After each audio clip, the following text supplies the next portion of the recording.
Hello, everybody. Happy Saturday. How's everyone doing this fine Saturday? You're here for a secret Christmas show, a secret crafty Christmas show, and hopefully you guys can all see and hear well.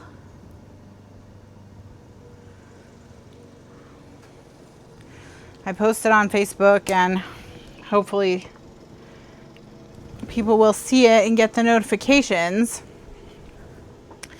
But what we're going to do today is we're going to do some Christmas. We're going to do some Christmas. Mr. Lifeguard's out in the yard.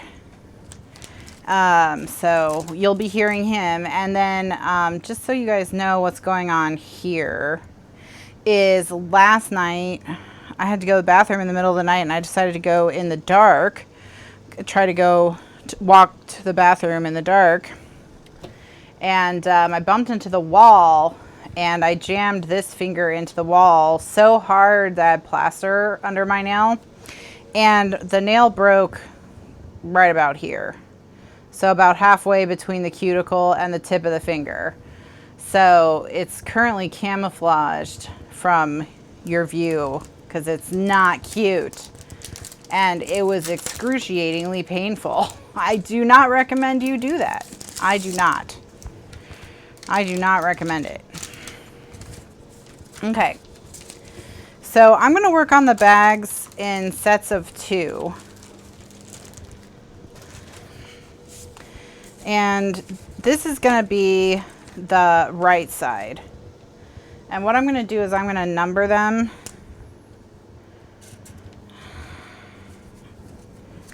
So it's 1, 3, 5, 7. Okay, 1, 3, 5, 7. So we get the days correct for our December daily. So we're going to have odd numbers on the right, even numbers on the left, because we have a little gatefold album. And then the other thing I want to do is make a notation for myself of what is the measurement I need for my mats. So, okay. So we're going to call it the bag and the foot. So this is the bag. And the bags, after they're folded, are about 6 by 4 3/4. So the mats for the bags will be 5 3/4 by 4 1/2. And for the bag, for the foot, which is this is what I mean by foot. These are just short of 3. By 4 1/2. So let's do 2 3/4 by 4 1/2 for these. All right, and I'm writing it in my notebook so I don't have to measure it each time. You can also go through and write it on all of your bags if you don't want it on a notebook, but a notebook will also work. All right, so how's everyone doing? How's your Saturday going? I hope your Saturday mornings have been going better than my Friday night.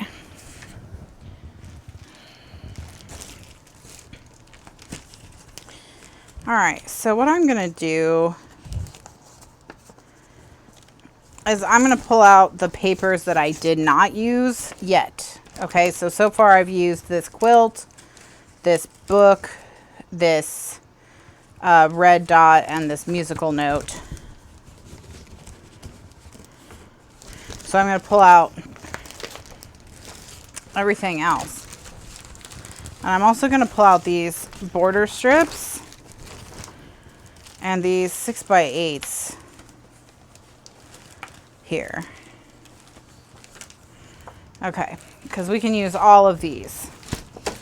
for our pages. So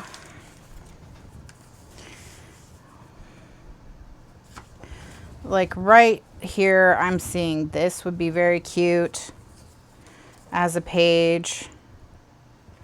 This not so much, just because we'd have to cut it in half.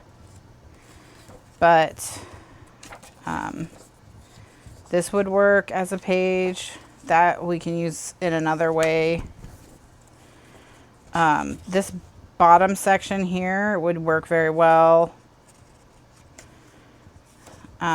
This he's making a list and checking it twice would work very well. This snowflake, we could, well, no, I don't want to, I'll save the snowflake for something else because the stitching around it might make it better folded. And this we can just save for journaling. And then this, I don't know. Maybe, okay, so anything like these.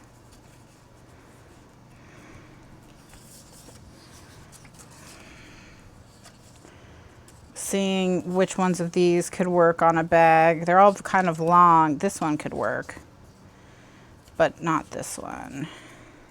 Not this one. Not this one. This one.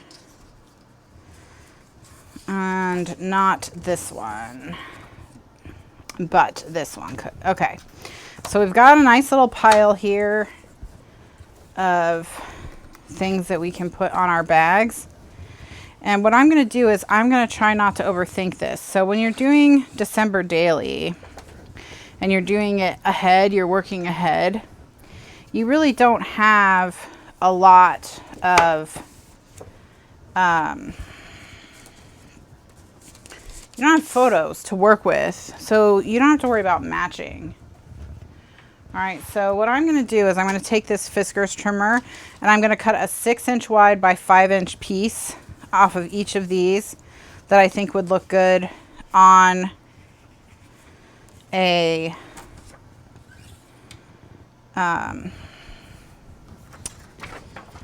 bag. And then I'll trim them all down in my Rototrim.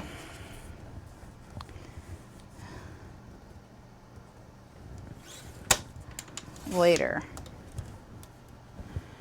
All right, so I'm just gonna make some piles here.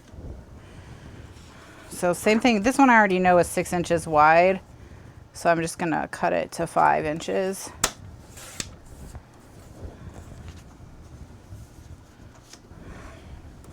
And then I'm gonna have this scrap pile when I'm done.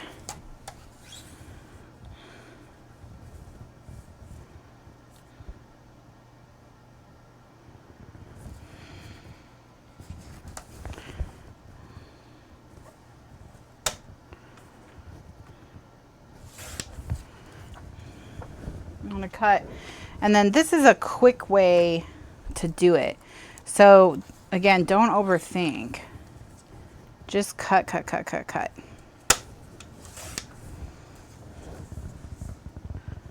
Hi, Tiny.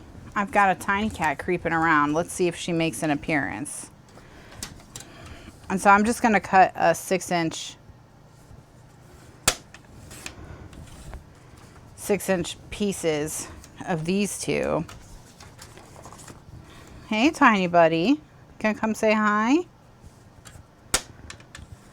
Hi. Got a tiny cat creeping around.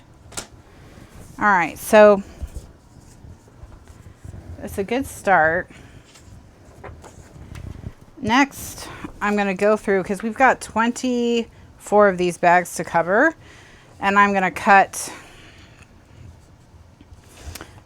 pieces out of them. So 6 by 5 inch piece out of the corner of each one, I think.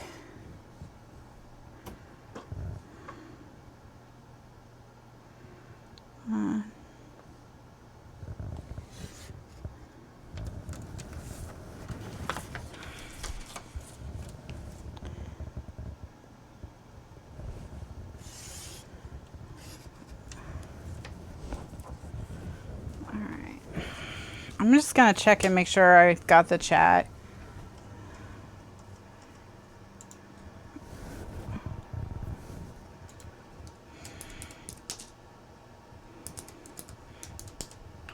Working. All right. Chat's working. Everyone's just quiet. Having a chill Saturday.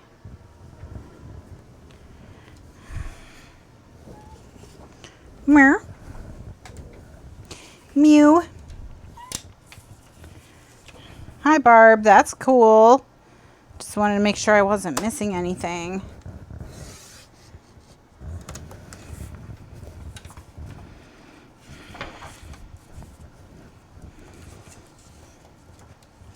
The recordings for these will be on YouTube. Yes. The first one is already on YouTube for these Saturday shows. They'll also be in the archives for people who have the archives.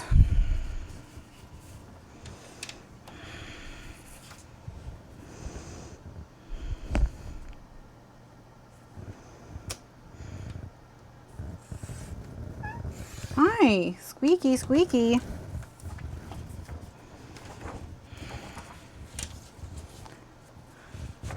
You're watching while you crop in Virginia? What crop are you at? Are you at Crops Plus? I used to be a vendor at Crops Plus.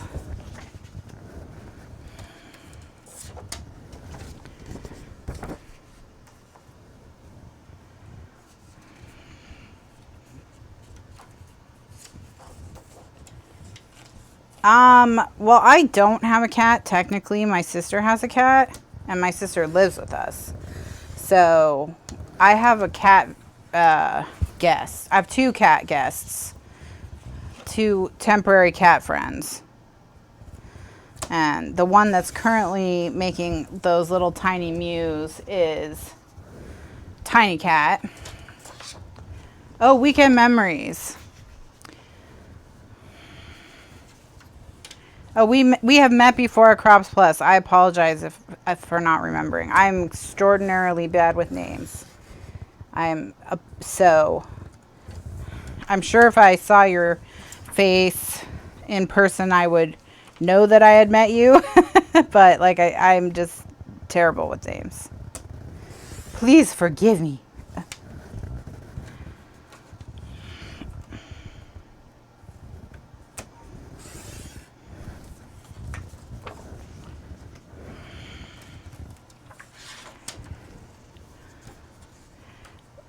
Oh, well, she lives with us because she and her husband got divorced, and he got the dog, and she got the cats.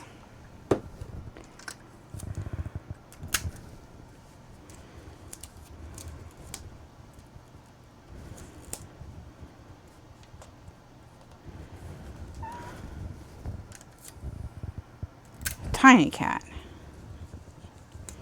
Everyone probably thinks you're being abused. You know what? The way you make these tiny mews, you sound very sad. Okay, so I'm not going to cut one out of this one because I don't think it works well. And same for this one because it's just brown. And same for this one because it's just ledger. So I'm not going to cut a piece out of every single one.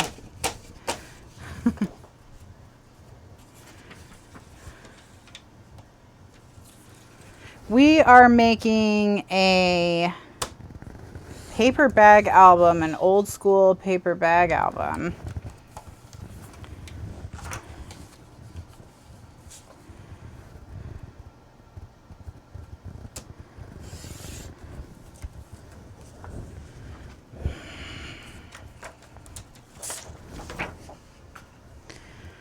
I'm not going to cut this one because it's just ledger. And I'm not going to cut this one because this green is very different from all the other greens, as you can see. So I'm going to just save it. And I'm not going to cut this because it's just words and I don't know where to cut it to make it look good. We have plenty of these anyways.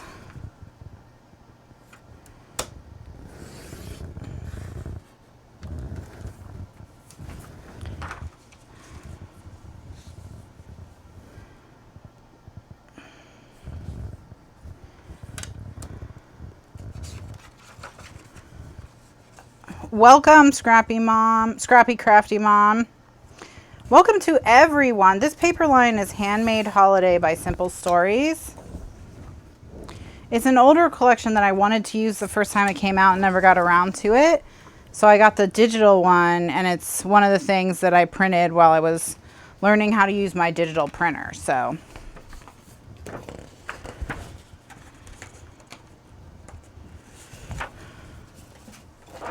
but I like how kind of crafty it is.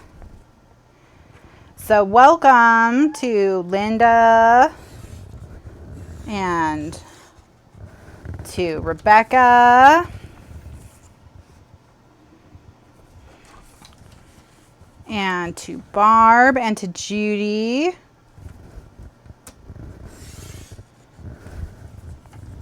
and Renee.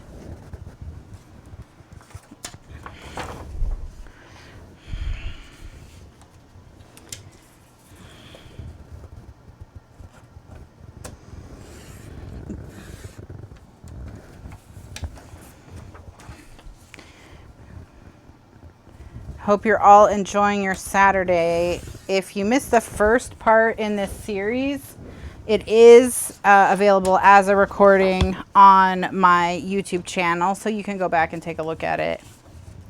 Hello, Seven. Hello, Daisy. All right, so that's a good start.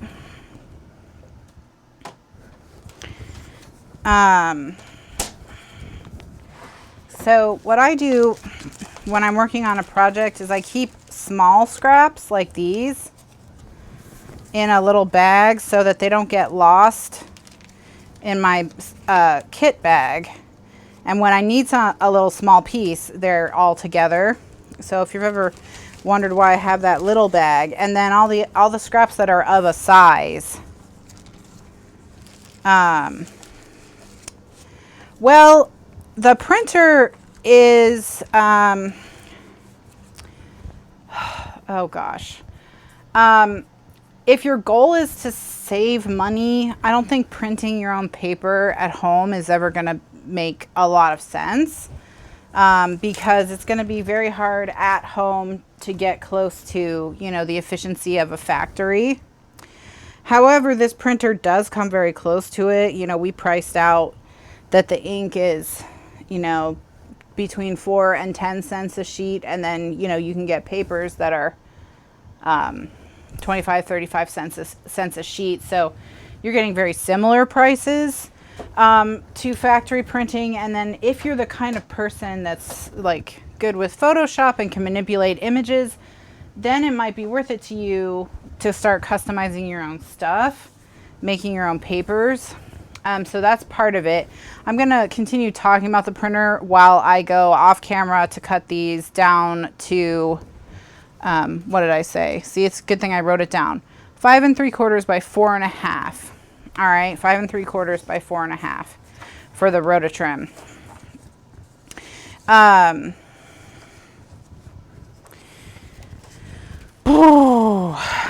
Okay, so the other people who I can see really benefiting from this are people who live overseas or outside the US, where you're paying not only extraordinary shipping rates, but also pretty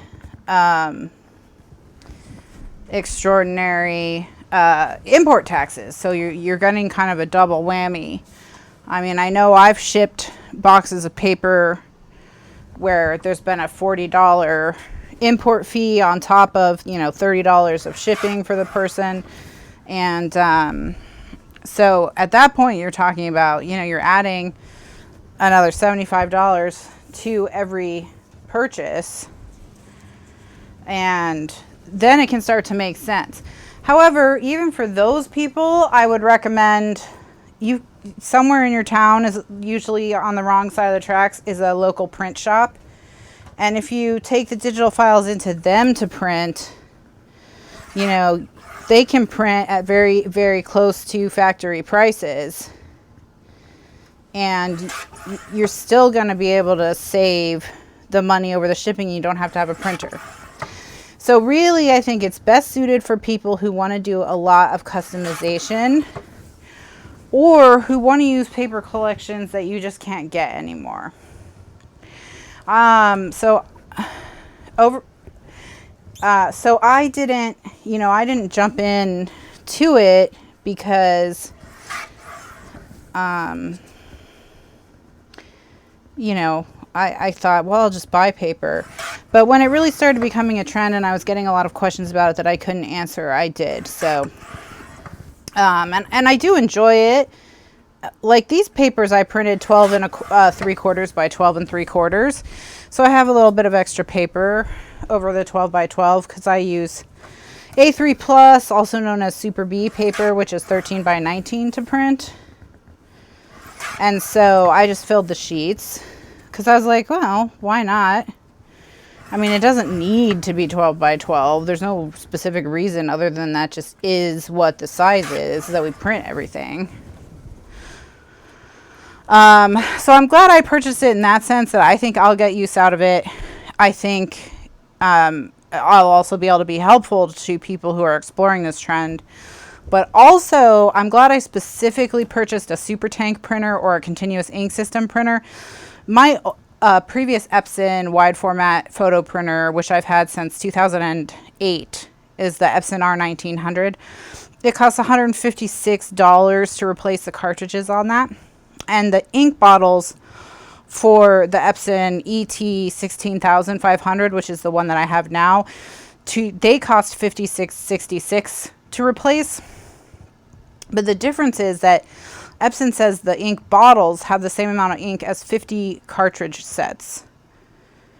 Okay, so a set of ink bottles has the same amount of ink as 50 cartridge sets, which means that's $7,500 worth of ink compared, like, the amount of cartridges you'd have to buy to be the equivalent to one set of ink bottles would cost you or me $7,500.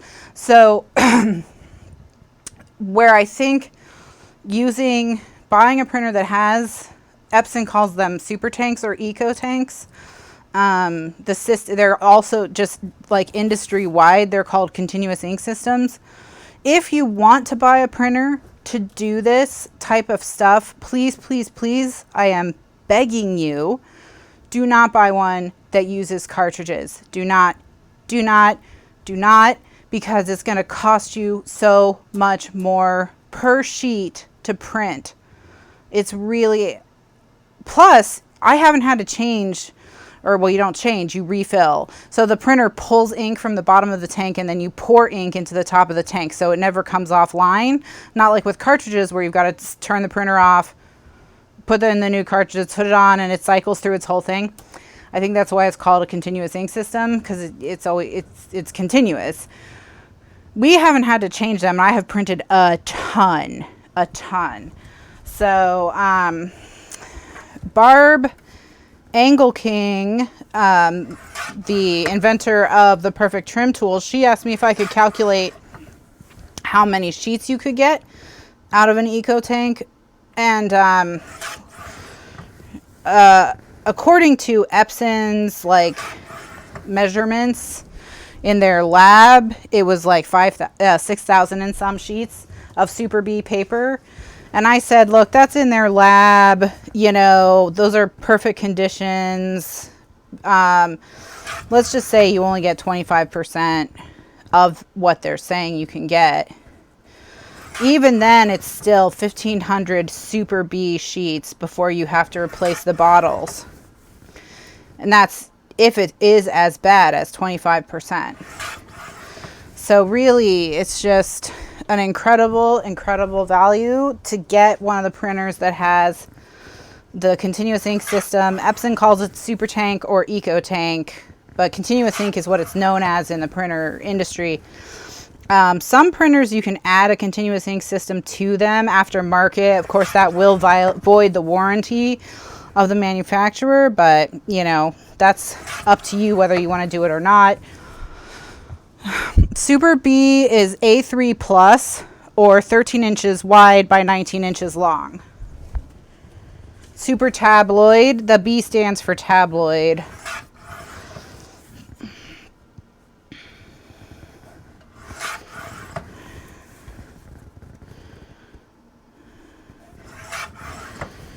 So, now Eco Tank or continuous ink versions of printers typically cost $300, $400, or $500 more than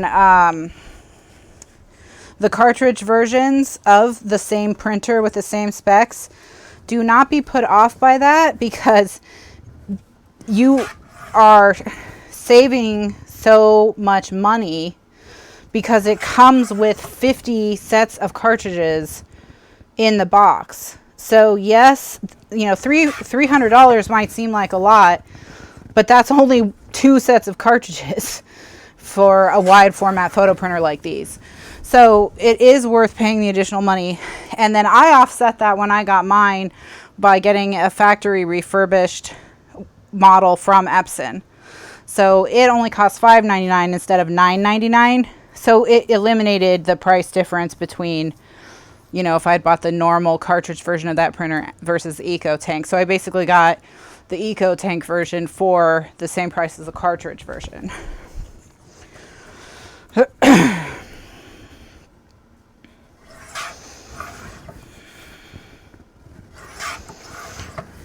But, you know, my main goal, or my main advice is check out local printing options where you live first, because you can still do all the designing and everything that you might want to do and then just have someone else print it for you.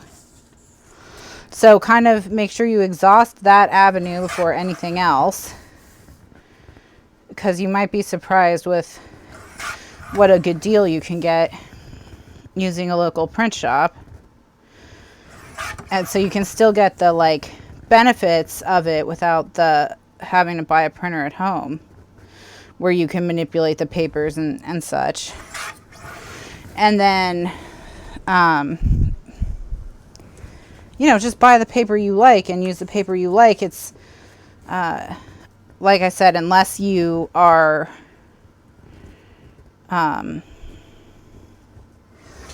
you know, unless you're overseas, and then it's a whole different situation. So I don't want to like say, you know, that this is useless for everyone, because people overseas have a whole different, people outside the US have a whole different situation in regards to the cost of paper. So when I say it's cheaper just to buy paper, I mean, if you live in the US, you have access to sales and free shipping and things like that.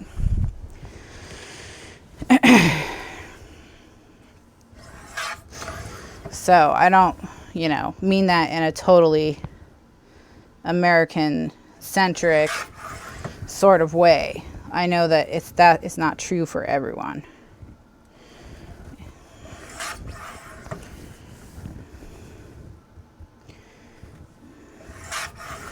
And then there's also the convenience. You know, here I was able to print this stuff outside the holiday. Does it require a special paper? Absolutely it does. You must use a coated cardstock. C-O-A-T-E-D, coated. You have to use a coated cardstock. You can't use normal cardstock because the ink can't saturate the paper fiber. So you need paper specially designed to be printed edge to edge like this. So that's commonly known as matte presentation paper or matte photo paper. And I just did on Facebook, if you go to facebook.com/Kathryn Scraps, 3 posts down, I think, I did a whole post about paper for printing like this, a whole huge post. So there's a ton of information. And also, if you have access to the archives, if you search in the archives for Epson ET 16500, then I also did a show, a class on this. Okay, so here we go. What we're going to do now is we're going to figure out the order we're going to put these in. So I think this is 1. And what we're going to do is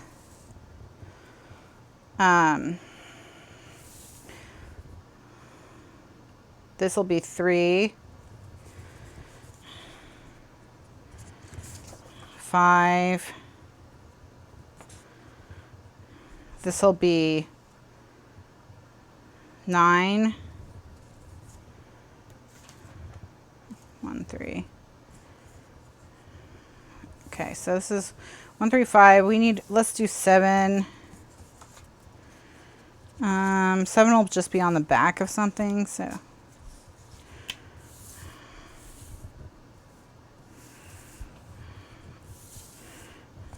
All right, there we go. 1, 3, 5, 7. All right. Yes, Judy, that's what you do. You take your, well, it depends on the printer. You might have a local printer where you can where they have an FTP site, a file transfer protocol where you can upload them into their server. But you can also take them on a thumb drive to them. Yes. Yeah, you would take them to them on a thumb drive. And you would just say, I need these printed 12 by 12, single-sided, double-sided, however you want to do it. I don't know why you would get it printed double-sided. Double-sided printing is usually more than twice as expensive as single-sided printing per sheet. So it's just better to do, in almost all cases, it's better to do single-sided. You guys can keep asking me questions about paper. I'm going to tape these to stick them to the bags. So I'm going to go ahead and start taping. Oof. This does not feel good on my finger. Oh, I can tell this is going to ruin my life for the next month.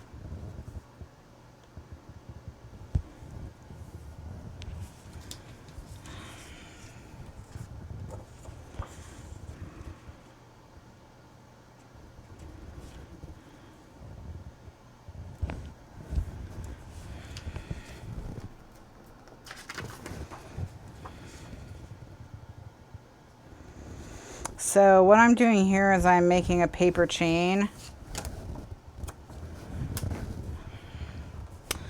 Last night I was trying to be nice to Mr. Lifeguard and I had to go to the bathroom in the middle of the night and I decided to do it in the dark without turning on a light. And I jammed the middle finger of my right hand straight into the wall so hard that I gouged the plaster. There was plaster under my nail. But my nail broke, it tore halfway between the tip of my finger and my cuticle. So like about here, blood, you know, the whole shebang. It was horrific. Looked like a horror movie. I'm screaming. Mr. Lifeguard is, you know, freaking out. And so what I have to do because of how it's torn is I have to keep it taped with this waterproof tape. And then just keep trimming it off the end, keep trimming the nail off the end as it grows out. Otherwise the nail bed won't be protected. And then just, you know, keep it clean and watch for infection. And exactly, Judy, we definitely need to invest in a nightlight. So it was horrible. It was horrible. It's very, very, very painful if I put any kind of pressure on the top of the nail because the nail bed is damaged a little bit. Just a little bit. I'm actually pretty lucky. So that I don't have any really serious damage to the nail bed itself and I don't have to have surgery. Some people have to have surgery to cut the chunks of the nail off and sew the nail bed together. So no big deal. I mean, it's going to be a hassle for a month and a half, 3 months as it grows out. I'm not too happy about that. But it's better than a lot of outcomes that could have been from doing it. So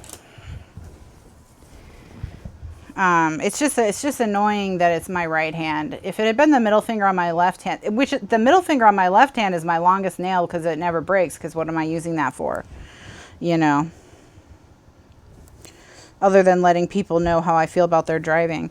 I don't really use that finger much. So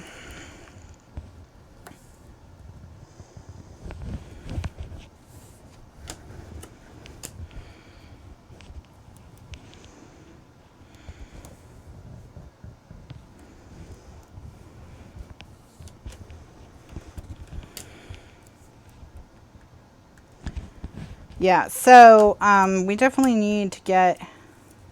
We have a nightlight in the bathroom, but I actually did this on the way to the master bathroom, which is connected to the master bedroom. So I did it on the wall right next to the door of the bathroom. So I didn't quite make it to the bathroom.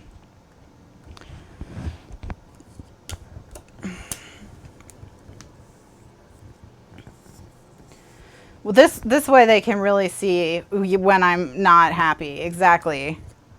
They can't miss it. They can't miss it. But I was telling Mr. Lifeguard this morning, as I was just trying to do basic stuff that you do without even thinking. I said, my goodness, you know, I said, you really do use all your fingers. Like, there are, you know, you may feel like you don't use your certain fingers for much, but you really do use all of them. You really do use them all. So he was like, yeah, that's probably why you have 10.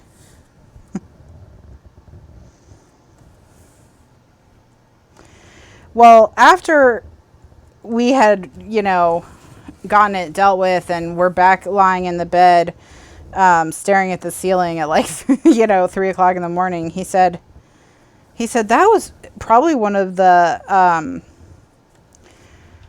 weirdest and most upsetting incidents of my life. And because he had to look at it, you know, it looked so horrible, guys. I can't even tell you. And I was like, I really wanted to punch him, but I was afraid of breaking a nail. So like, I was like, your life.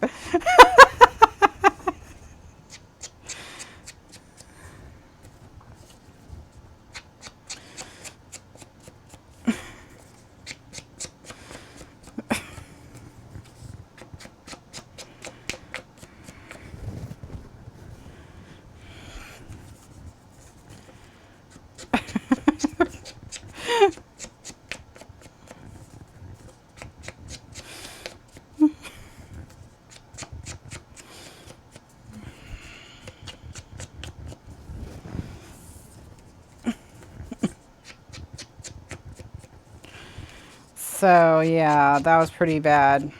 That was pretty bad, guys. I don't recommend it. I don't recommend it. So try not to do it. Try not to do it, my friends. Okay. So we'll do this one first.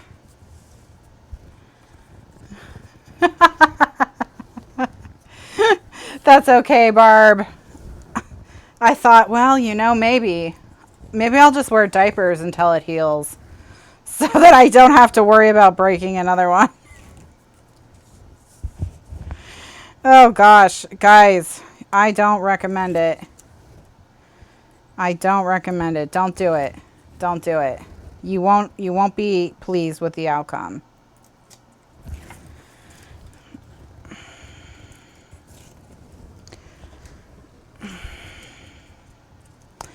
Now, for those of you who have read my epic paper post, I printed this on the Koala 34-pound single-sided. So this is on the thinnest, cheapest paper. This paper is only about 25 cents a sheet of Super B. It's 25 cents a sheet of Super B.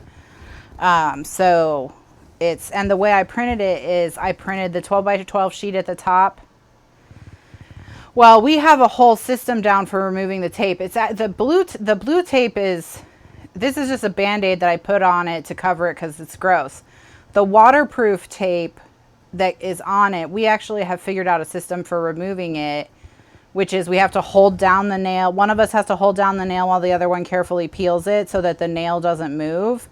But I was thinking that maybe I could put undo on the waterproof tape so it would be easy to remove. But then I was like, what if you get undo in the nail bed cut?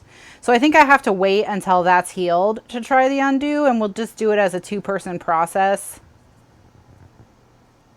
is the ink stable if you get water on it? I think that depends on the paper's coating. So some papers will bill themselves as waterproof and some won't. I don't remember if this one is waterproof or not. We have a little scrap right here, so let's just run an experiment. So let me put this, most of it is waterproof. They don't really make photo paper that's not waterproof anymore, but we'll see. I'm going to get a little baby wipe here, and I'm going to pour a little bit of water into my hand and soak the paper.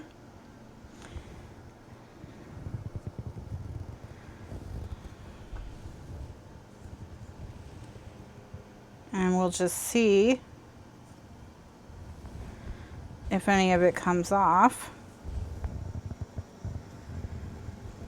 Looks like it's okay. I'll let it up there.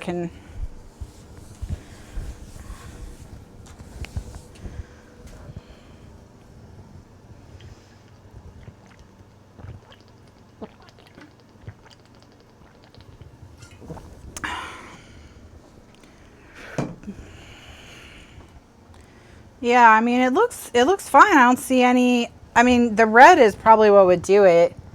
You know, I'd be really worried about the red because red bleeds like crazy as far as inks and dyes go. But it's just staying there. It's just sitting there. So even the cheap paper is waterproof. All right, so on the back of this, I'm going to put the stripes.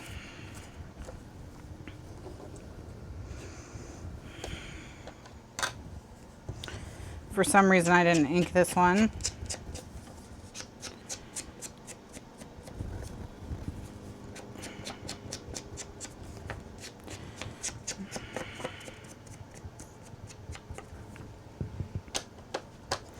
Yeah, I inked all the other ones. I just didn't ink this one.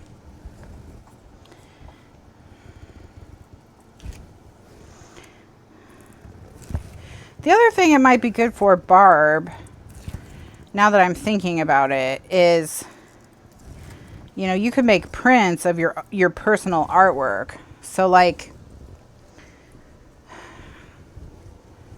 and print them out and put them on cards or whatever, you know, as gifts for friends and family. That's another thing that it could be cool to do with a printer like this.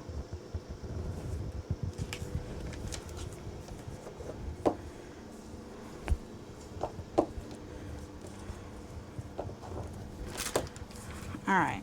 Well, this got wet.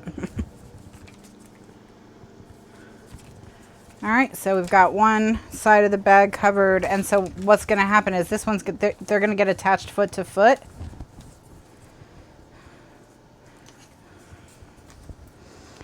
So I'm going to put this on the back here because I don't want it to be obscured by the feet, and then we'll put the little polka dot right there. I think this guy is making everybody wet, so I'm going to throw him out. Because I remember one year I colored a really beautiful angel stamp. You know, I really took the time to make it look gorgeous.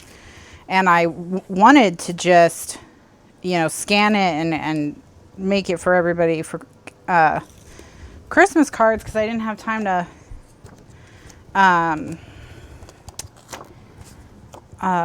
color one for everyone. But at the time, I didn't know about coated cardstock, so every time I printed it on just normal cardstock, it looked like trash.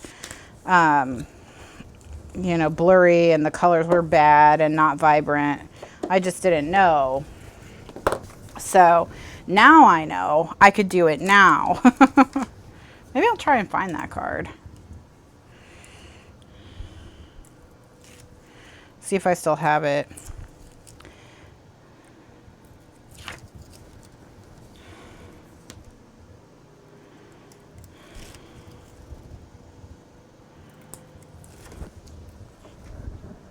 And they have Barb textured coated cardstocks that look like linen or watercolor paper or things like that. So, you know, with your watercolors, if you wanted to give them that look, that watercolor paper look, you could. Those are much more expensive, but still not as expensive, you know, or time consuming as doing each one individually.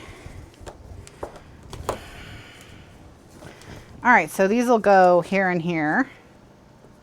All right, so now the question is, you know, are we going to add stuff to them? So here I'm thinking,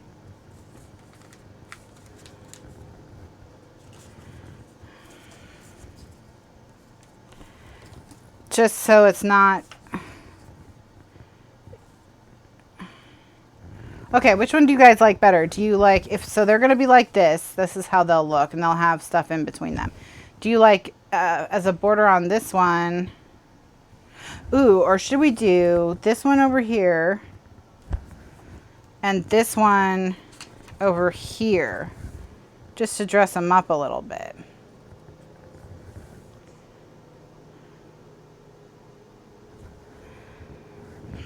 The only thing is, I think this red, it looks a little different than this red, because this red is the more muted red. It's this one.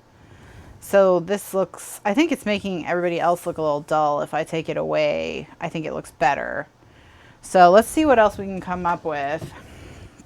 And I want to put just 3x4 cards on these guys. I'm hoping I can just do that.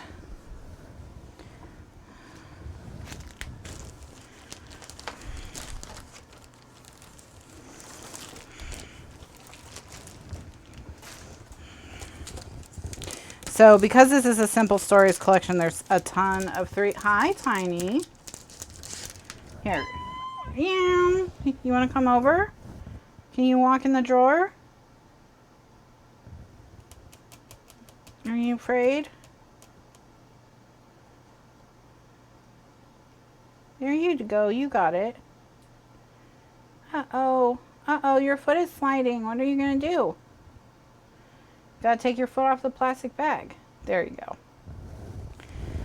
There you go. You got it. Okay, so we will have to put a little border strip at the top and the bottom of any cards we use, because the cards themselves are a little short.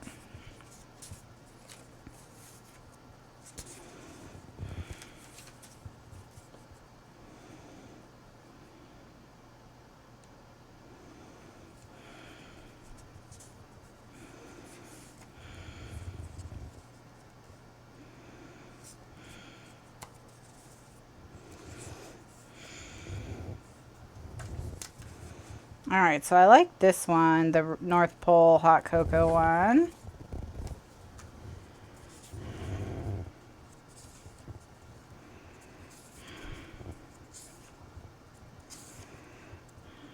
Now these cards I might back on some cardstock.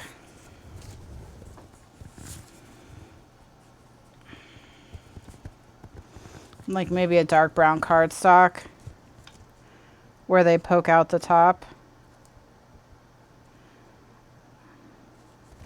And then I also have, I think, numbers somewhere. Oh, I didn't print the numbers out. Let's just use stickers or something. Hi, Tiny Creep. What are you doing up there? You creeping? Tiny's being a creep. Tiny's being a creep.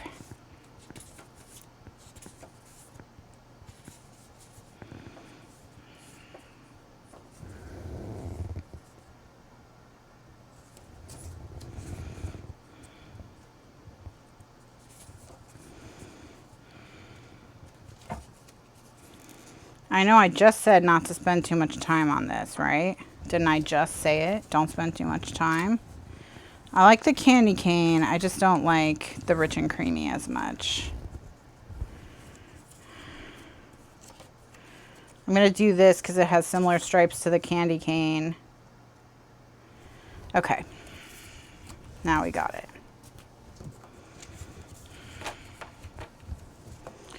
Now we got it. Okay, guys, really quickly here, I'm just going to set up the sheet that has the numbers on it to print. And I'm just going to print it really fast. And it's already set up, actually. I just need to print it. I don't even know why I didn't print it. I just didn't. For some reason. So I'm going to get it printing so I have the numbers.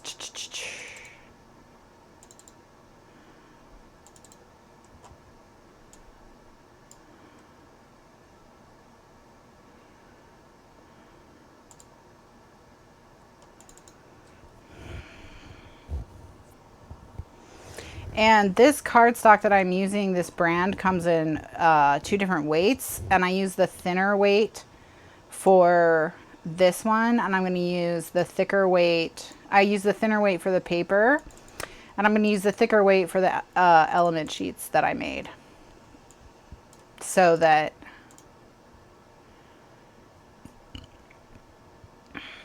it's all good, so that the ink saturation is similar, because that can vary from manufacturer to manufacturer, I have found.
And the reason I think it varies from manufacturer to manufacturer is because every manufacturer is going to have their own coating,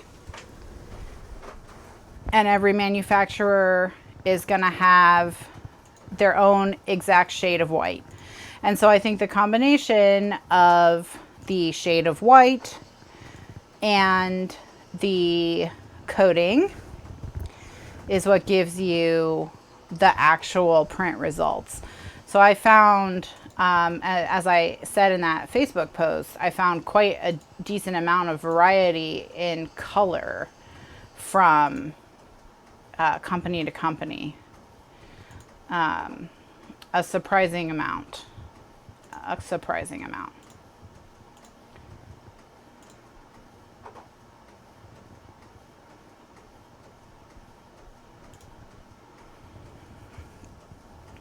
So that's also something to be aware of, is that you don't want to switch manufacturers of paper in between or halfway through a project.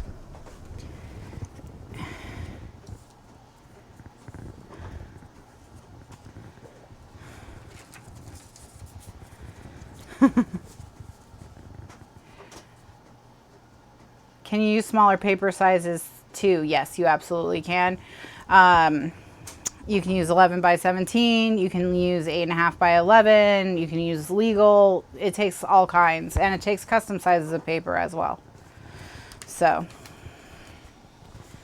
okay, so this is what it's like so far.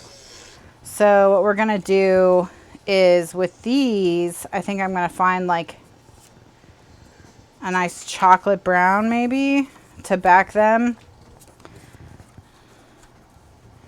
so that they, yeah, only I'm going to put candy cane here. Yes, okay, I got it. I got it now. All right, so now what I need to do is I need to trim this one, trim this piece down here just to add a little oomph to this edge. So I'm going to do that.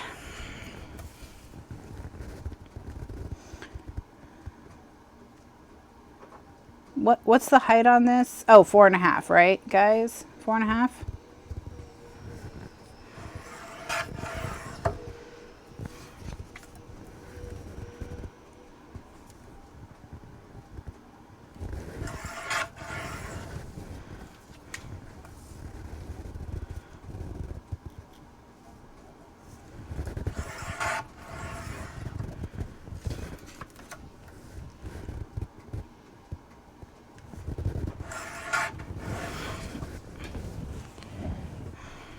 All right, that's gonna go there. Yeah. Okay, cute, cute, cute. Okay, so now a wide format printer, Barb, is a really versatile piece of equipment. Like I said, I've owned a wide format printer for, well, since fall of 2008. So those are definitely useful for sure, for sure.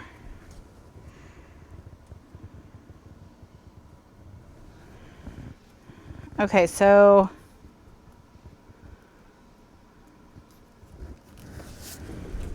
here's a nice brown cardstock.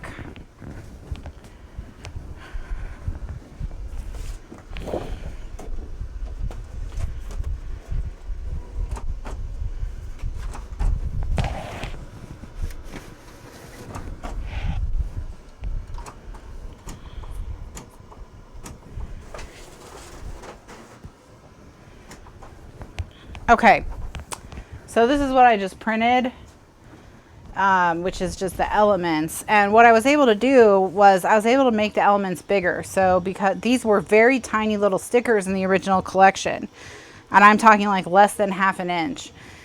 And I wouldn't use something like that very often. So I made them bigger because I know I would use them more bigger. So that's another option if you're doing your own printing. So there are things you can do, you know, when I look at something a manufacturer made and I'm like, this is what I would have done. Now I can just do it. You know what I mean? So.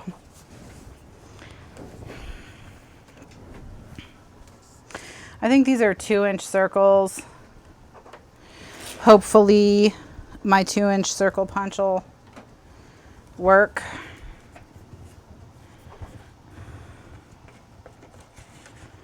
Oh no, they're not.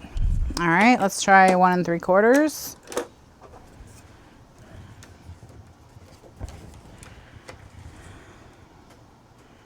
They're not quite 1 3/4. Let's try 1.5.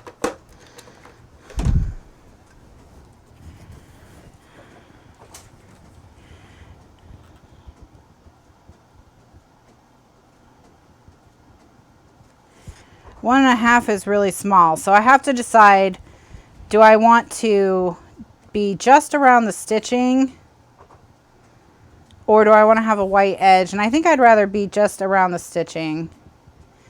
And if I want them to have any kind of matte, I can use the next punch up, which would be 1 3/4. So I need 1 and 3. 1 and 3. Oof. Just put pressure on my finger with my left hand when I squeeze. I'm going to have to watch a bunch of stuff like that. All right, so here's where we get to the heart of the December daily. You know, where we're putting... See, now I don't want to use the candy cane because I have nowhere to put my 1. Okay. I know I said don't overthink it, but I guess you can think it too little. There is a degree of thinking that is not enough thinking that you can do, and I have just done it. So we got to put a little border on here, I think, to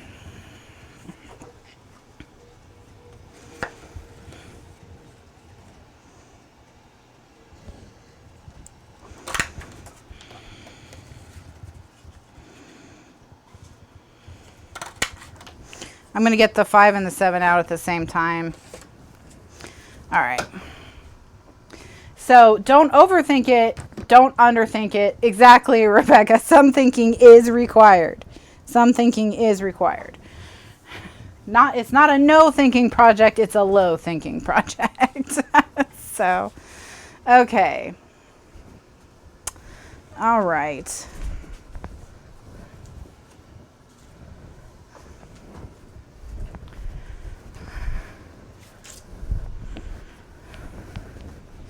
And then here's the other sheet of elements. And again, I made these all a lot bigger. These were all tiny little baby stickers that all were on like a 4x6 sheet. These two, and I enlarged them all so that they would really have presence in the book. So I'm happy with that. Yes, you must be a Goldilocks thinker. Exactly. Exactly.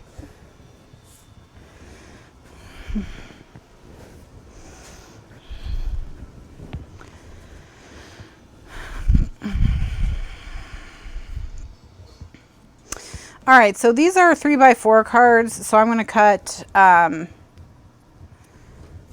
this into a 5x7 pinwheel because I can get 2 photo mats for 3x4 cards out of one 5x7. So I'm going to do the 5x7 pinwheel on this because I can turn each of the 4 sheets, each of the 4 cards from the 5x7 pinwheel into 2 mats for 3x4 photos. Okay, so to do the 5x7 pinwheel, it's a way to get 4 5x7 photo mats out of one piece of 12x12 cardstock. Normally you can only get 1, 2, 3. So 1, 2, 3, but I'm going to show you how you can get 4. Put your cardstock at 5 inches, cut up from the bottom to 5 inches. So you just got to remember 5 and 5, 5 and 5. Turn it once towards your left hand, put it at 5 inches and cut up to 5 inches, and voila, a 5x7 mat falls off. Turn it once towards your left hand, put it back at 5, cut back up to 5, another one falls off. Turn it back towards your left again, put it back at 5, cut all the way up to the top, you get the last 2. All you have for waste is this 2x2 square from the center. Each of these can now be cut in half to make 3.5 by 5 cards, which can then be cut down to 3.25 by 4.25. All right.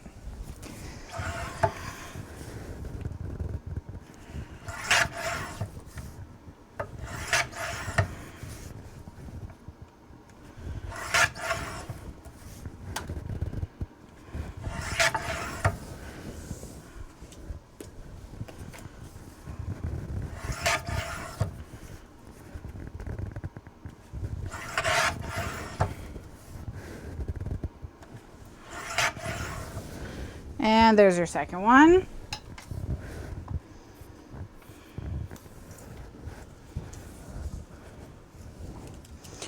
All right, so now we just need to look for something to go right here.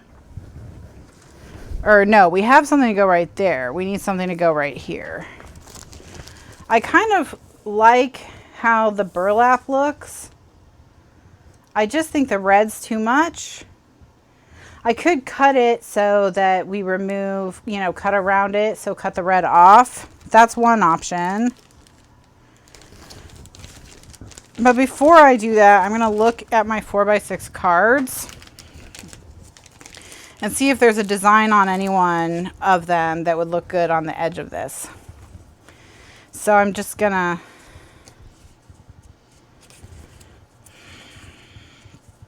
flip through my larger cards and see if there's something I can adapt to fit there.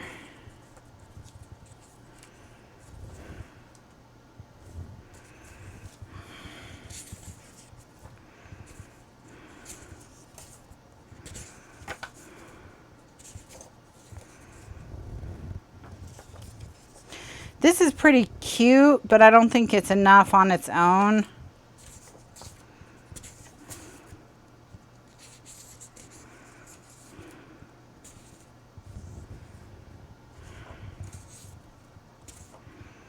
what I'm thinking is I'm looking for something like this that I could just cut off. Thank you, Susan.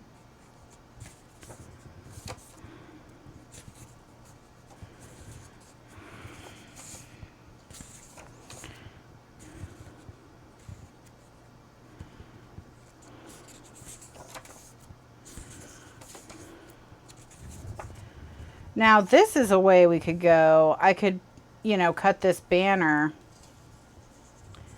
and then we could put our one on the banner.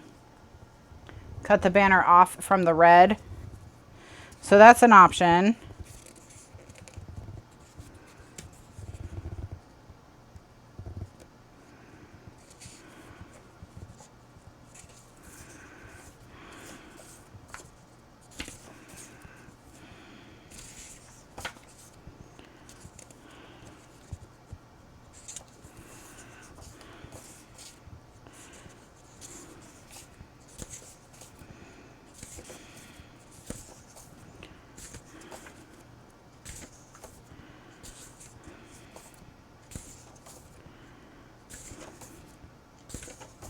I think we may end up with the burlap.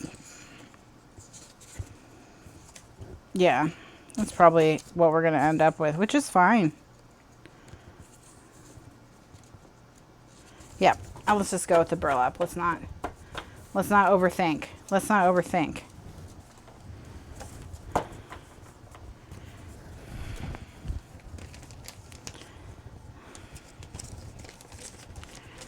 All right.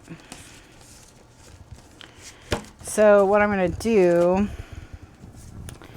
is I'm going to put a 2-inch strip of tape across the bottom.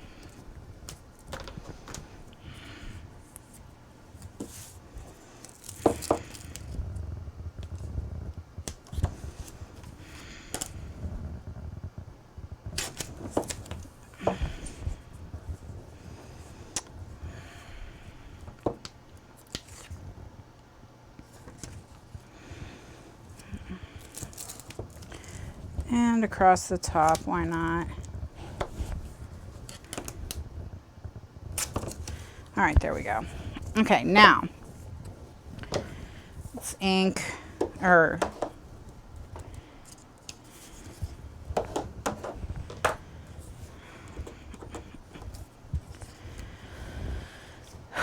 first time using a scissor since the incident.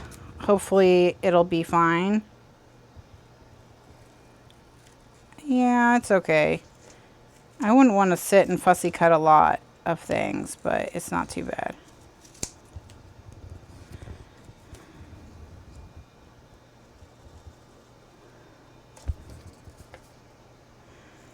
So with this holly leaf that hangs over the edge, I'm gonna just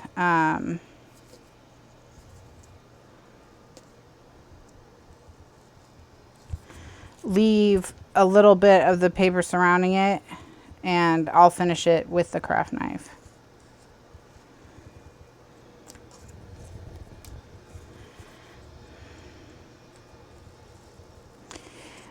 So it was Beach Mom's birthday yesterday, and she really, really loves murder mystery novels. And she's read all, like, the old ones, like all the Agatha Christie's and whatnot. But I found a literary collection of other female crime writers from the 1940s and 1950s who aren't as famous as Agatha Christie, but who also contributed to the, you know, evolution of women in that genre. Because some of the very best crime writers of all time have been women. And some of the currently, you know, women are killing it in this.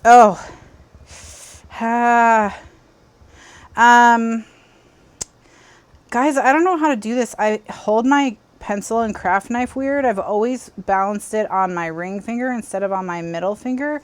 And I apply the control and pressure with my ring finger, but I don't know if I can.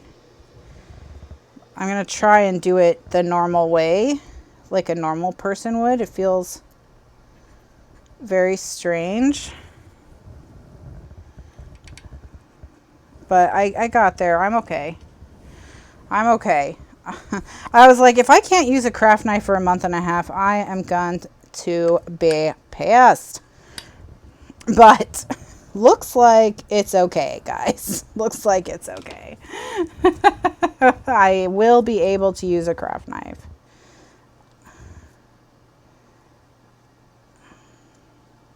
I think, though, that I'm going to have to rely much more heavily on scissors for the next month and a half or so. It can take, it depends on how fast your nails grow. It's going to take between 1.5 to 3 months. I'm hoping for 1.5. I think they grow fast. So I'm hoping it'll be more like 1.5 than 3 months to just get it over with, you know, because it's already been a day and it's just been horrible. But it's going to stop hurting before that 1.5 months, you know, because the tear in the nail bed's going to heal. So it's just going to be the annoyance of having to keep it covered with the waterproof tape and deal with all of that.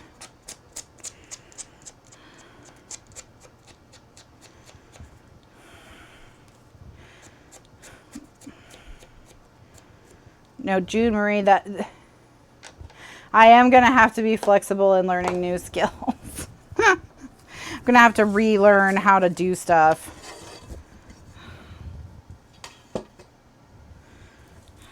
Okay, so we'll have this come down like so. I think that'll be, and we'll cut off this other holly leaf so that we have it, you know, so we have that holly leaf to use later as an embellishment. And then we'll put the one, you know, we'll put the one like there. Okay, and that'll be that. And I'm going to move it over a little bit so that it's layered. This is layered kind of more over that edge. And then do we need like a little photo mat here?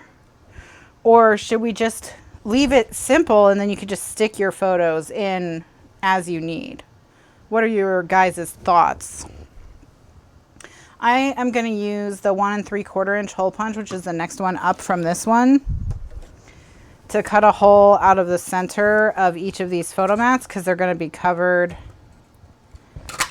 by the cards that I can use to back my numbers. I'm going to see if the numbers look good with a chocolate backing, and if not, we might do a white backing.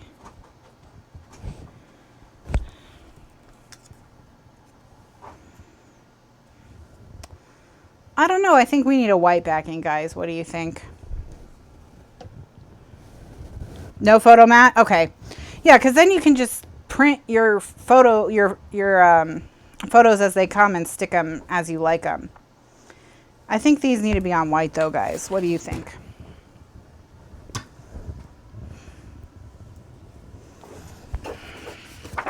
Let me get some white.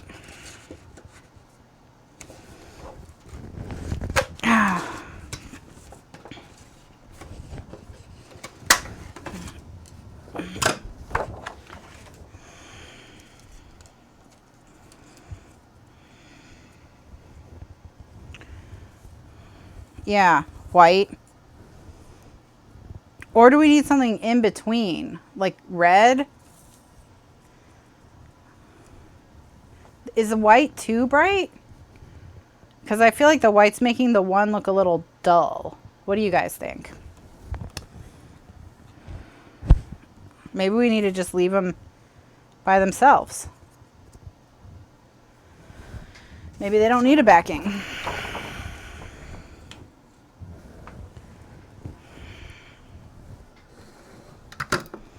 All right. Try cream.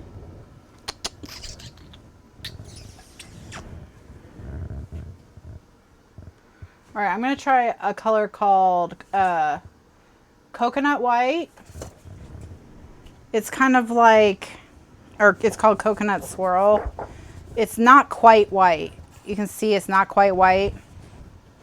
I'll punch a circle of this. We'll see if we like it, and if we don't, then we'll just have them be by themselves.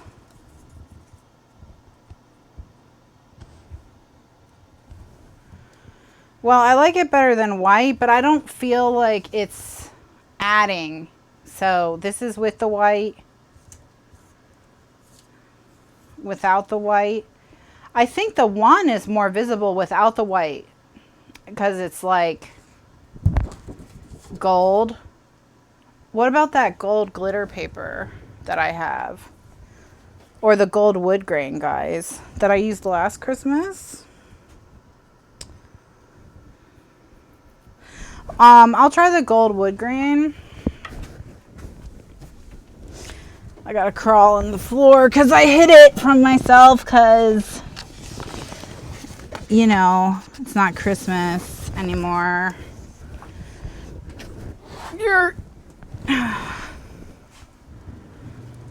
And the gold wood grain is craft on the back. So, okay, well, that didn't work very well. It'll give us an idea though.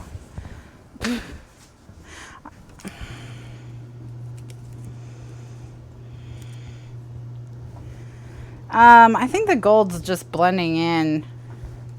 And I think if I turn it over and make it craft, it's going to be the same thing. It's just blending in. So I think we just let them stand alone. They've got their little stitching around the edge. They'll be okay. All right. Okay.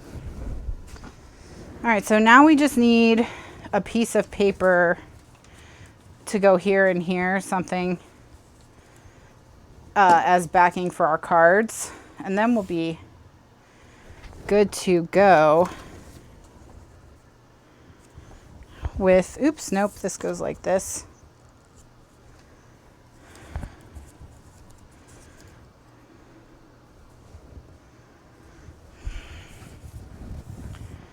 All right. So, what would look cute? It doesn't have to be fancy. Oh, I know what I'll use. I printed a really big sheet of this musical note paper, and I have a bunch of scraps of it, so I'll just use it because it's not going to show much anyway.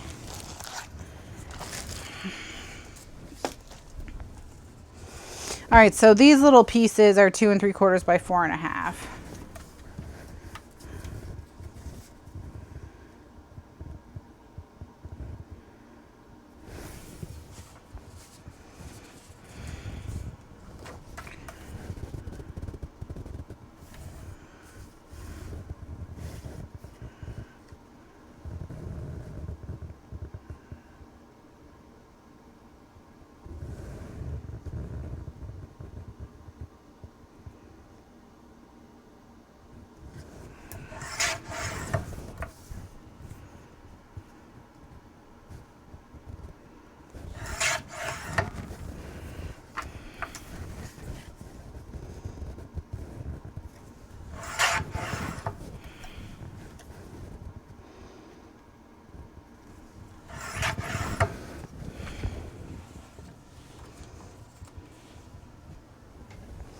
You're trying to get your Christmas cards done? That's a good idea.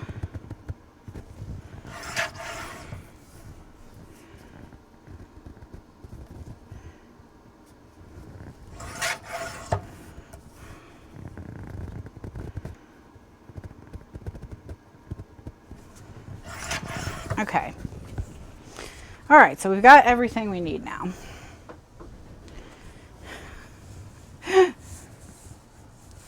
I just watched a bunch of those Hallmark movies and was like, I need to do something with Christmas paper, you know?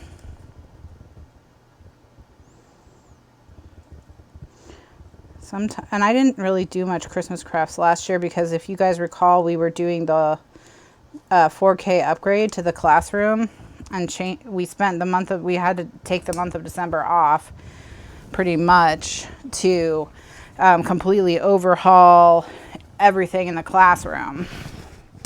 So we really were focused on that. And then my parents came for Christmas, spend the holidays with us. So we didn't really I didn't really have any Christmas crafting time. So I never got to play with Christmas paper last year, really. Looking forward to not having to do that this Christmas.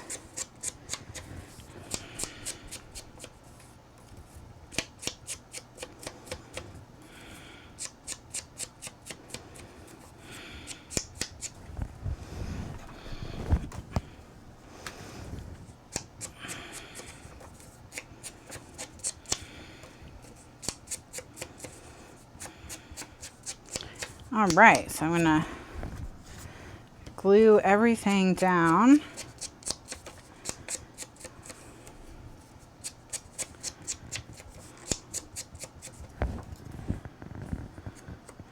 I'm inking the edges of the circles. I'm not trying to make them look like they've been inked. I'm just taking away the white from where I punched.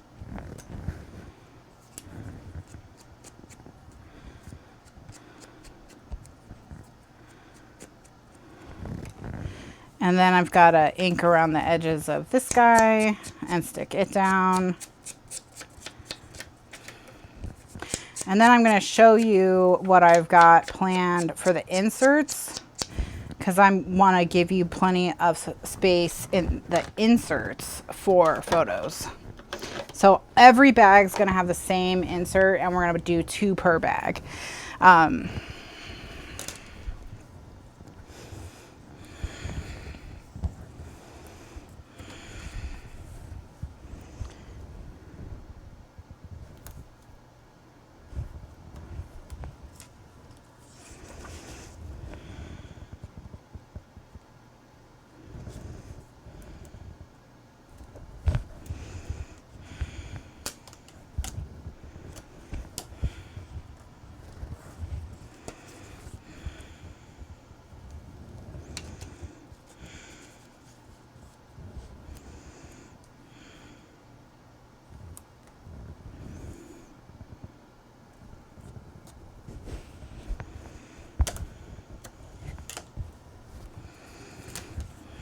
When do you guys start your Christmas cards if you make Christmas cards for everyone on your list? I guess you kind of want to be done, ideally, if you don't want to be stressed, you'd be done by the end of November. So depending on how big your list is, you might need to start pretty early.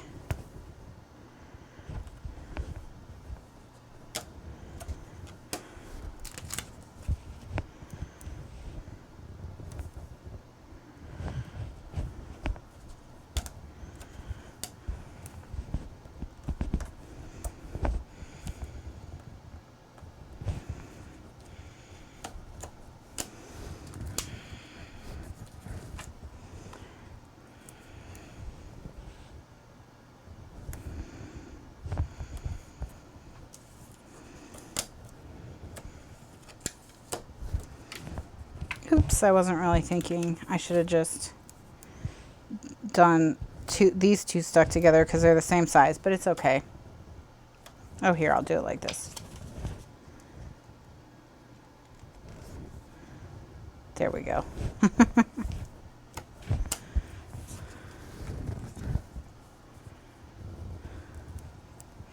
Barb, it's really funny because this is my year of being early on everything. And with projects, I already have the guide for my next project. It's done. It's in its folder.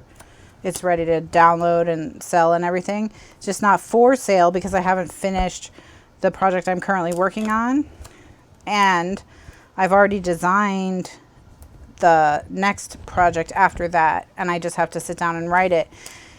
And I was like, I'm going to get so far ahead, it's going to be really irritating. I'm going to have like multiple items in the queue, you know, and of course you always want to work on the newest thing. That's why it would be irritating to me, because, you know, once you've got your like new idea, you're like, oh yeah, this is a great idea. I want to do it, you know. And then I did this. So now I'm going to have to take a break from filming for because I don't want a gigantic blue bandage in all the videos for a project. So it's good that I'm so far ahead. So I'll do all the writing for the next project, and then I'll just have to wait on filming until I have a better idea of how long this is going to take to feel better. And if it looks like it's going to take 3 months, I'll just have to do it, I think, with just the white tape showing, so it's less obvious as soon as it, you know, looks. Okay, so for this, how do I want to do the tape on this? Okay, I think I'm going to use 1-inch tape and just put like a 1-inch square in the middle. It won't be like perfectly edge to edge, but I think it'll be fine. Okay, so June Marie says she makes 100 Christmas cards for seniors that have to be sent out by the first week in November. So she starts in September. June Marie, that's awesome that you do that.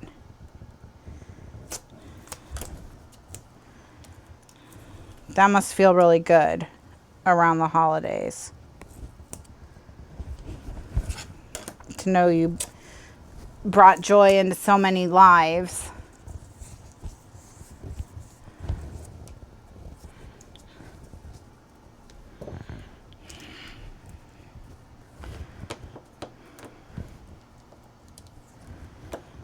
Okay, so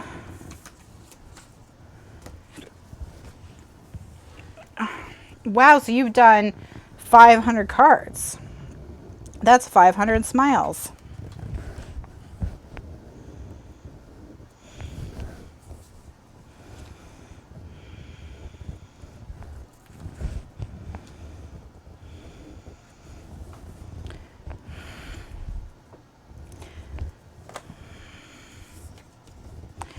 All right, so we're going to put the musical note papers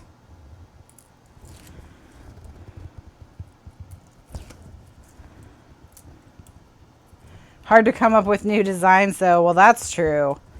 That's true. And you don't want to come up with anything so complicated it's going to, you know, give you a migraine trying to do 100 of them.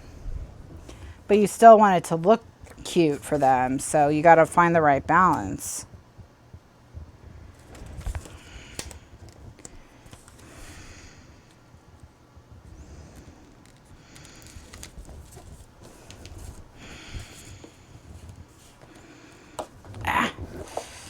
Oh. Poof.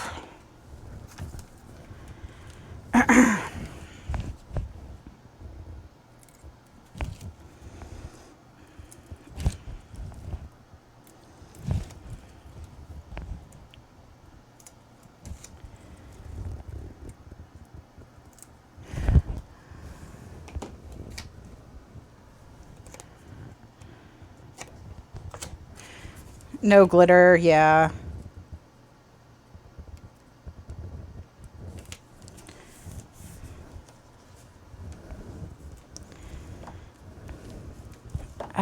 Okay, see now I have to hold this with these 3 fingers. Normally I would stabilize it with these 2 and push with this one, and I just did that and that was not good. So I'm gonna have to do it like this. So it's like every little thing. Every little thing. Urgh.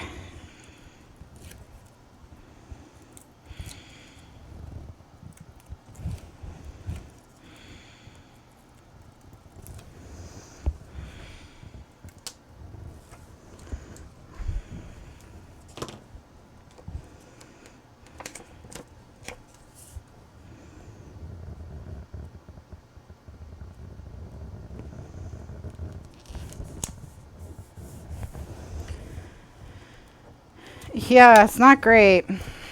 Like I said, I'm looking forward to when it's not a big deal because the nail bed isn't hurt anymore. I think that's what's causing the pain. It's obviously the nail is not causing, ow. Obviously the nail is not causing me any pain because it's dead. It's, you know, it doesn't have feelings, but the nail bed has feelings. That's a problem.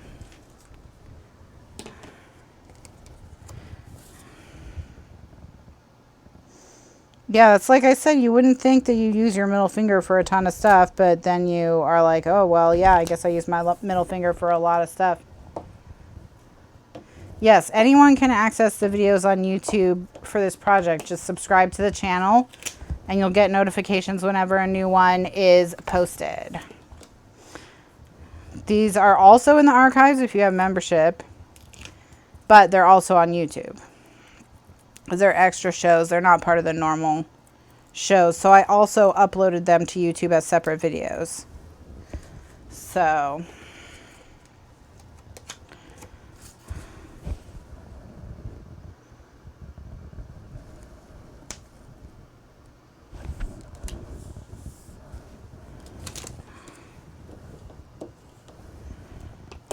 any classes that I've done that haven't been Thursday classes, I have put in the archives. So like I think I want them to stick out a good amount so it, you know, looks like it was done on purpose and not that I ran out of room. So I think I'm going to have them stick out like 3/4 of an inch. Basically just enough that I'm not going to show the, oh, well, it doesn't matter because that's going to be covered. So let's do 3/4 of an inch.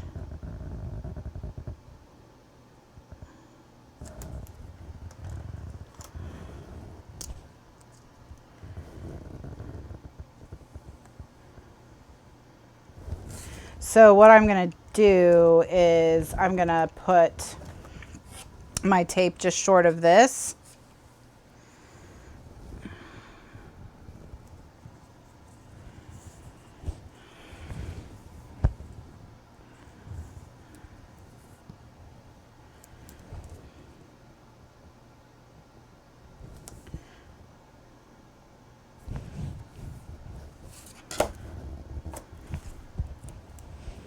You guys are welcome.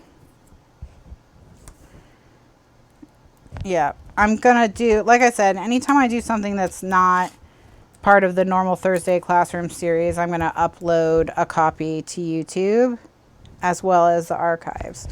So there will be stuff on the YouTube channel periodically.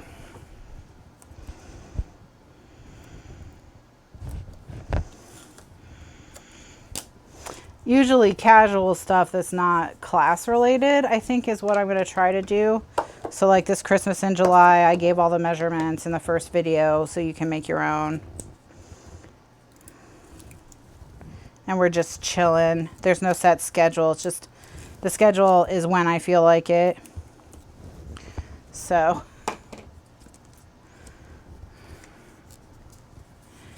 all right, so what I'm going to do now is I'm gonna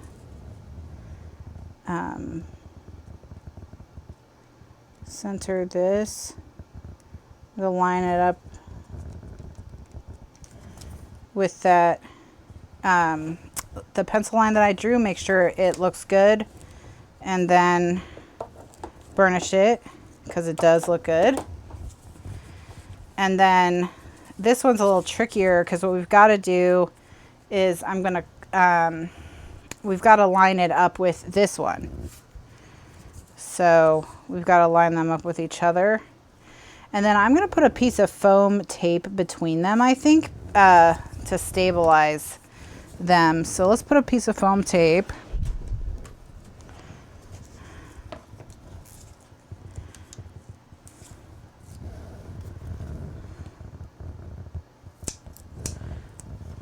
So that they don't get bent.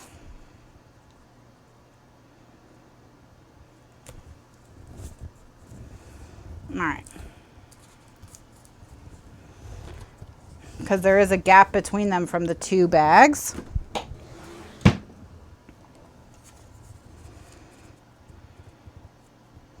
So what I'm going to do is I'll put this one on after I've stuck them in the book, I think is the way to do it. So I'm going to just draw my line, my 3/4 inch line.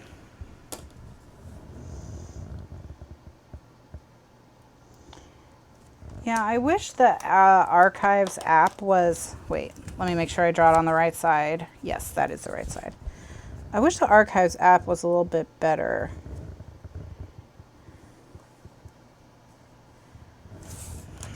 That's one thing they could improve.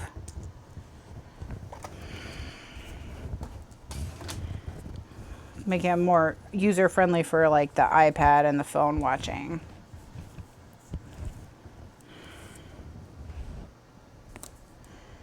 Especially since we went to HD and the videos are so big now.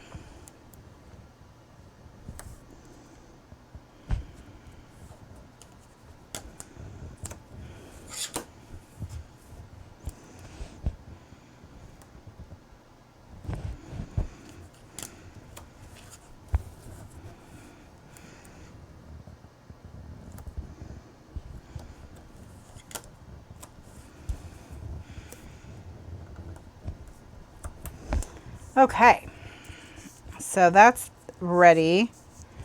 And now for this guy, we're going to cut it off so that the little holly stays. So I'm going to make it 3.5 inches from the tips of the banner. That way the holly can be used as an embellishment on another page. And then I'll just re-ink the top. All right. And stick this down. Okay.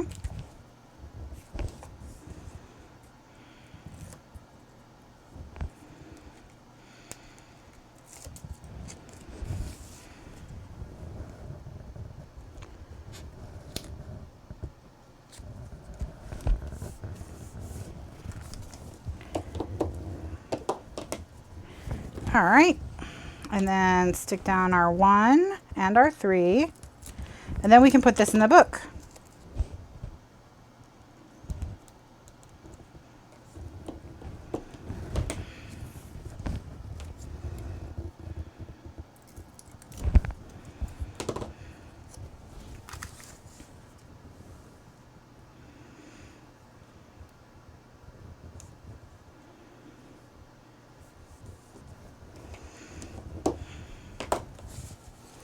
All right, so once these get stuck in the book, we'll put this one, you know, so we can line it up with the other one, like that. All right, so those are pages 1 and 3 decorated. So I'm going to put them in the book, and then we'll I'll show you the inserts, what I'm thinking for the inserts. All right, so here's the book. And we're doing even on the left and odd on the right. So this gets attached here like this, and this gets attached like this, and they get attached to this first fin like so. All right, so that's how that works. So I'm going to take 1/2 inch tape so I have nice, make it nice and strong. And I'm going to put a piece here to close the little flap at the bottom of the foot.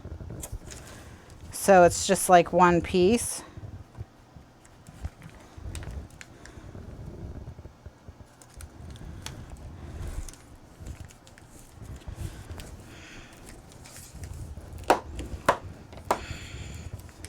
And then I'm gonna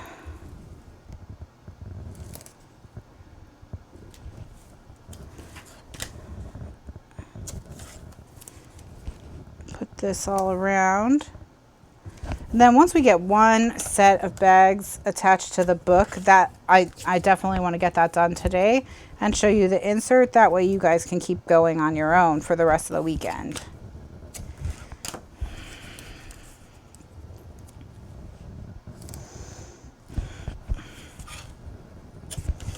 All right, so on the fin itself, I'm going to put tape at the top on the front and the back.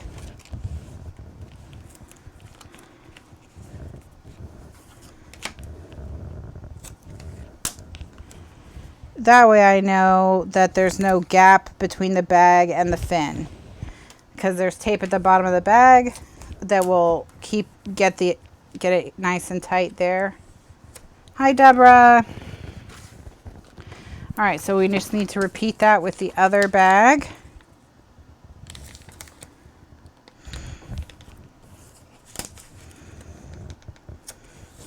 So you're going to run your tape in there to close that flap shut. And then on this one, I'm just going to put tape at the bottom, because I won't need tape anywhere else, because I'll have tape at the top of the flap, and then everywhere else it'll stick to this bag. See? So that's only needs tape at the bottom on that one. Okay. All right, now let's stick everybody down. Okay, so first I'm going to peel the tape off of this dude right here, and peel the tape off of this dudette and stick them together.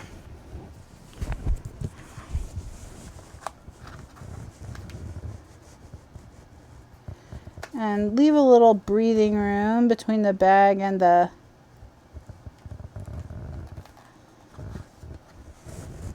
flap. All right. And then once you have it down, burnish. And then peel this tape. And then peel all this tape. Peel, peel, peel, peel, peel.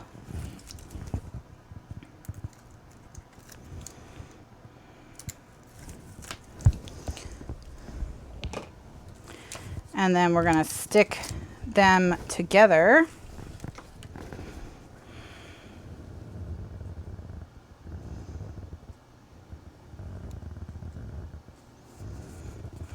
Okay.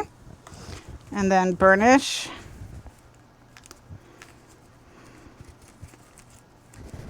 Okay, so now you see how it's going to work.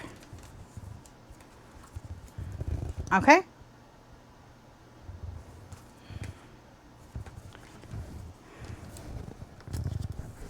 And this is 5. This one, I need to stick the 5 here.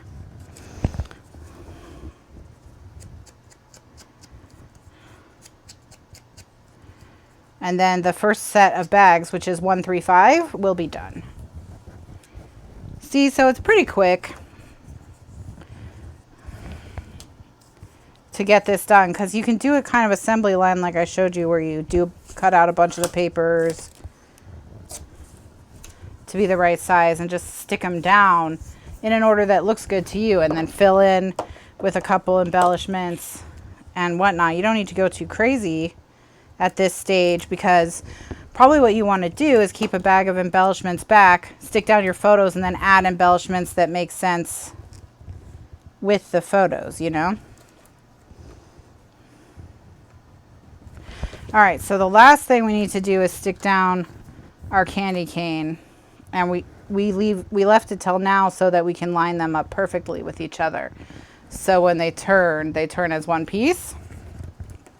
So we'll peel the tape off the foam and then off the candy cane card.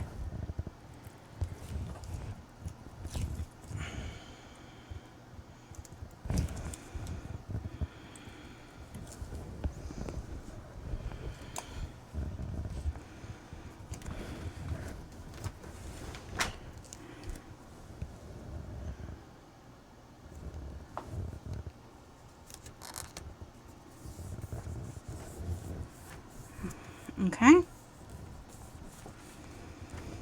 All right, so we've got it going. Oh no, this isn't one. This is one. Oh, okay. This is 1, this is 3, this is 5, and this is 7. So let's see if we can get these pulled off without undo. Please just come off. My finger is hurt. Don't you want to be nice to me? No, they're not going to come off. Of course.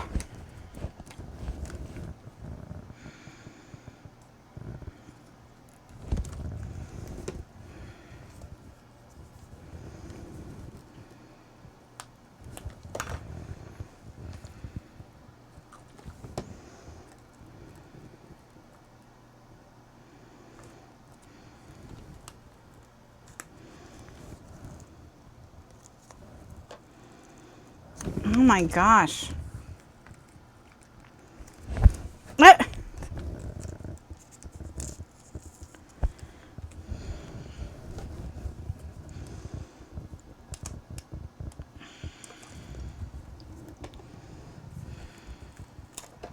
All right.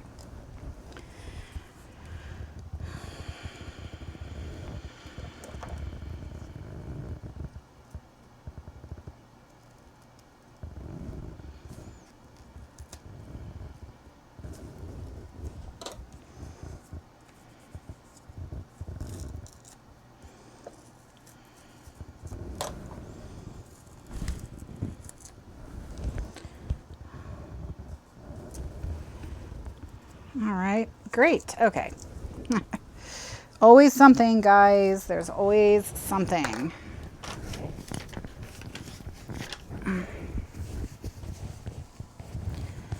Okay.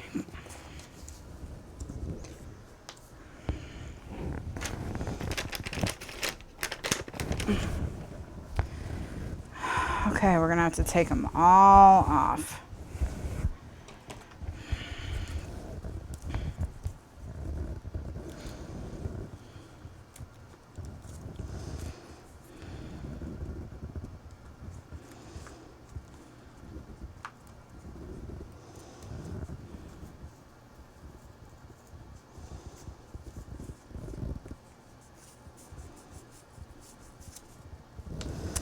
Okay.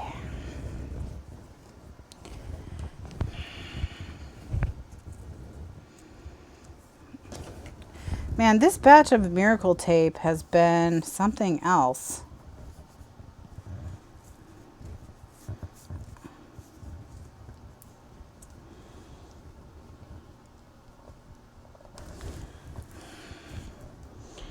I have had the toughest time getting it up.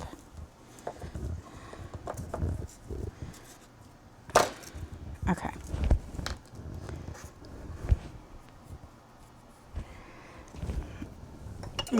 To fix where if it starts to peel like this, just put some white glue down, not too much, and just burnish over it with a bone folder to get it laying back down.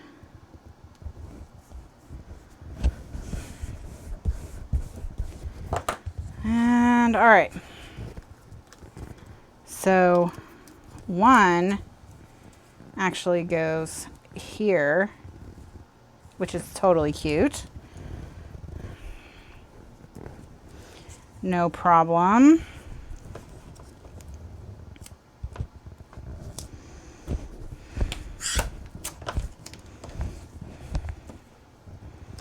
See, now you guys know not to do this when you're doing yours. You know to not skip number 1.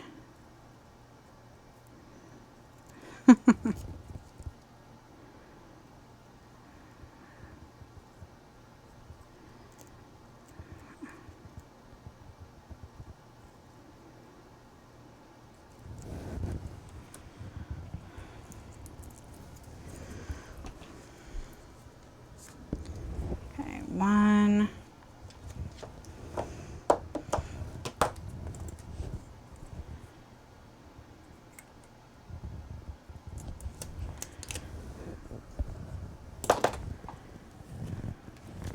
That's what I think, 7, that you need to do. 7 says you got to put all your pages in the book and then number them. Yeah. I think that's the best way to do it. Then you don't have to worry. Then you don't have to worry.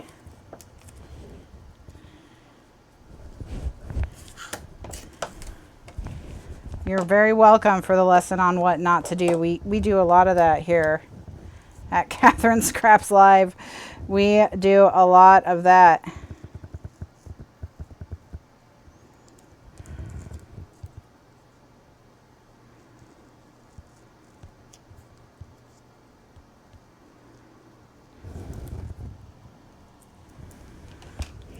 Yeah, I think that's the way to do it.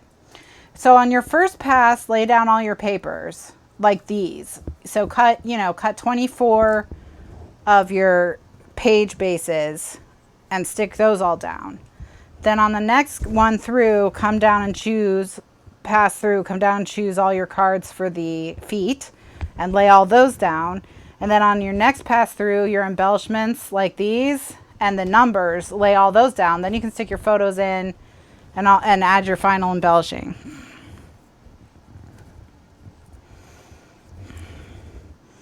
So do a few passes where you're just doing the same thing, so that you're not switching gears a lot. Do it assembly line style. Now, luckily, I can just cover up all my sins with the numbers, so I'm okay. This one's still a little wet. I'll let it dry a little bit more.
Okay.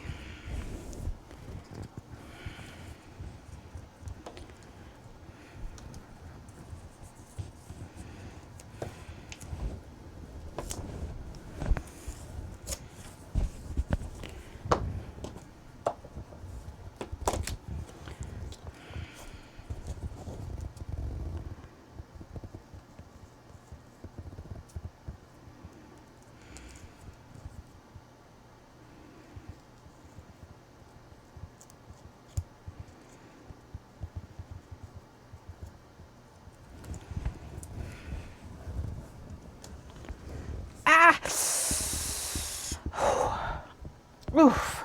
When I was putting my scissors back in, the tip of my finger hit the top of a glue bottle that was very close to them in the bag. Ugh. Every aspect of my life is pain. That's an over dramatization. It's really, I'm just going to have to, why does the nail bed have to be so sensitive? Why are there nerves there at all? Like, what's going on? What is the purpose? It's normally covered with a fingernail. Why does it have to be so sensitive? Why can't it be tough and calloused like the rest of your fingers?